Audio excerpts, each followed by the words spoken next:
क्या बोलते पब्लिक, 2025 शुरू हुआ तो क्या देखा। जनवरी में हमने महाकुंभ देखा,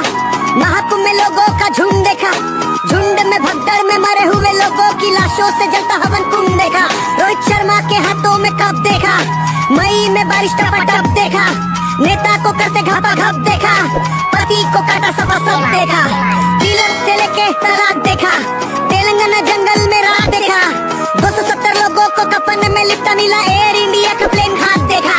मनाली में गिरी बेबी डॉल देखा, केदारनाथ हेलीकॉप्टर बॉल देखा,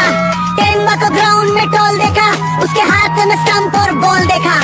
दिल्ली के स्टेशन में अफरा तफरी, लाशों से भर गई ट्रेन की पटरी, फाइनल देखने आरसीबी का आए लाखों लोग चढ़े एक दूजे पे जैसे भेड़ और बकरी। पाप कितना बढ़ रहा है, कौन किससे लड़ रहा है, कश्मीर की घाटी में मासूम क्यों मर रहा है, 6 महीनों में हुआ काम 25, 2025 में ये सब क्या देखना पड़ रहा है। लाइक और सब्सक्राइब जरूर कीजिएगा।